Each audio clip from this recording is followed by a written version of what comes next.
Krugovci rade lutke od čarapa. Košarkašice najbolje u županiji. Naš grad i školu posjetili drugaši iz srednje škole Pakrac. I ove smo se godine uvjerili da matematika može biti zabavna. Prijatelji iz srednje glazbene nas počastili koncertom.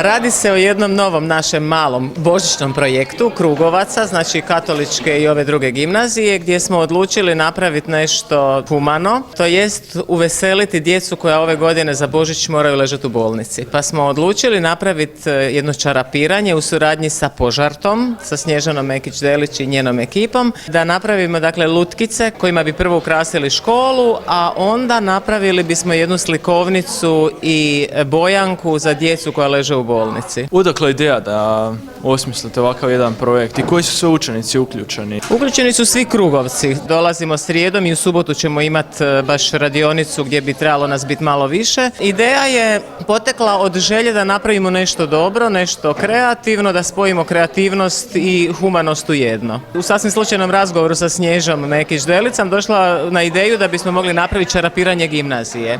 To je besplatan, jeftini poklon koji je mala lutkica koja može uveseliti svako dijete. Je li Krug prvi put uključen u nekakve humanitarne projekte? Pa nije, svake godine nešto radimo, svake godine nešto drugo. Prvenstveno želimo za Božić ukrasiti naše škole, ali uvijek izlazimo izvan okvira toga, pa evo ove godine smo se odlučili za bolnicu i dječji odjel, ali mislimo da ćemo se orijentirati i na udrugu MIS s kojima smo do sad već i surađivali. Jel to znači da i onda za sljedeću godinu možemo očekivati još jedan možda veći projekt? Pa to sad ne znam, ali zašto ne?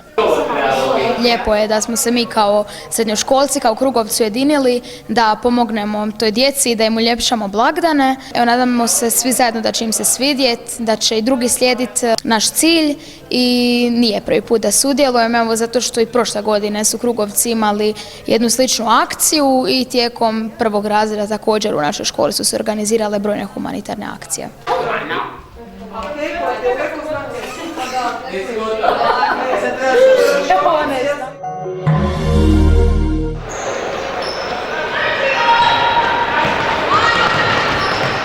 Dana 1.12. učenice i učenici naše katoličke gimnazije sudjelovali su na županijskom natjecanju u košarci.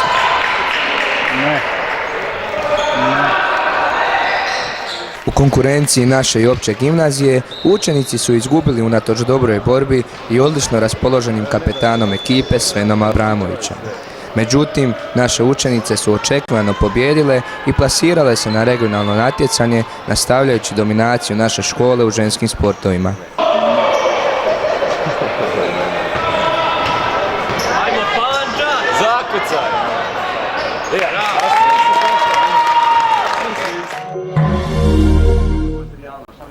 U četvrtak 1. prosinca naš grad i školu su posjetili učenici drugih razreda srednje škole u Pakracu. Jednodnevni izlet pod vodstvom vjeroučiteljice Dragane Akšamović započeli su obilaskom novouređenog trga Svete Terezije, katedrale i kripte. Kroz Dijecezanski muzej ih je provela voditeljica biskupijskog arhiva Nikolina Mandić, a crkvu Svetog Lovre im je pokazao kancelar Nikola Legac.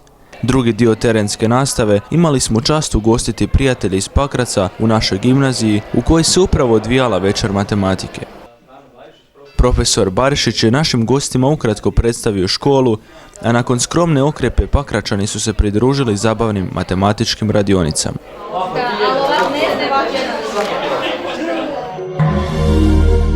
Učenicima katoličke gimnazije očito nije dovoljno nastave matematike, te su se u četvrtak 1. prosinca u večernjim terminima okupili, vjerovali ili ne, zbog matematike. Katolička gimnazija se evo i ove godine uključila u obilježavanje večeri matematike koje je u organizaciji Hrvatskog matematičkog društva i počelo se obilježavati od 2013. godine. Prošle godine je bila dobra reakcija nakon održane večeri, pa eto zašto ne ponoviti večer večer matematike u srednjim školama se priprema za učenike. Radionice prolaze učenici, a voditelji pojedinih radionica su također naši učenici. Odaziv je jako dobar, cilj je uključiti sve naše učenike, ima puno različitih radionica, zanimljivih, učenici sami biraju što hoće. Nekako nam je cilj pokazati da je matematika sveobuhvatna, da je svuda oko nas, praktički od našeg rođenja pa do smrti se sve vrti oko brojeva i oko funkcija. Kako se zove tvoja radionica i koji je glavni zadatak tvoje radionice? Moja radionica se zove Invarijante i glavni zadatak je sa troglavim zmajem kojem hrabri vitez reže glave i treba se otkriti da li je vitez dobar u svom brojanju. Evo, i možeš li nam za kraj reći uspijevaju li učenici riješiti zadatak? Pa uglavnom ne uspijevaju jer zadatak je stvarno kompliciran, težak i ja sam ga osobno uspio riješiti uz pomoć profesora Đakovića, tako da ne uspijevaju. Sviđa li ti se večer matematike? Pa sviđa mi se jer ima stvarno puno sadržaja i više nego prošle godine i nadam se da će se i na godinu ponoviti. Osim KG-ovaca na ovogodišnje večeri matematike, ugostili smo i učenike drugih razreda srednje škole iz Pakraca, koji su pod vodstvom profesorice Dragane Jakšamović posjetili Požegu. Koja ti se radionica danas najviše svidjela i sviđa li ti se večer matematike?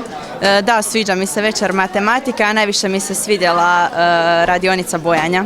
Pa sviđa mi se, organizacija je dobra, radijušno je i ima jela i pića što je najbitnije. Evo, razgovaramo s jučerašnjim dobitnikom naše nagrade povodom večeri matematike. Možeš nam objasniti kako si dobio nagradu? Pa znači postavljeno je pitanje i trebalo se odgovoriti i ja sam nekim slučajem odgovorio najbliže. A što si dobio? Pa ne znam, nisam još otvorio. Znači, to je iznenađenje. Da. Evo, ovo je sigurno jedno lijepo iskustvo i za tebe, iz Požege. Je, lijepo iskustvo. Evo ga, nadam se da ćete doći sljedeće godine. Cilj ovakvih radionica je da potaknemo učenike na daljnje vježbanje matematike, te da dokažemo kako matematika nužno ne mora biti najveći problem današnjim školarcima. Prema uzbudljivom druženju možemo zaključiti da su profesorima, ali i učenicima, zanimljive bile radionice ovakvog tipa.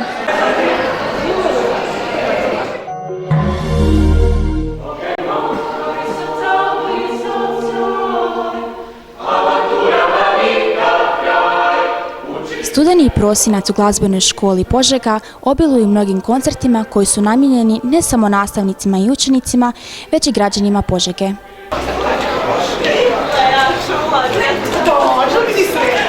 Trenutno se nalazimo u glazbenoj školi Požega u kojoj se već drugi tjedan održavaju glazbeni koncerti. Valja napomenuti kako je koncertna dvorana glazbene škole Požega jedna od najakustičnijih dvorana u Europi.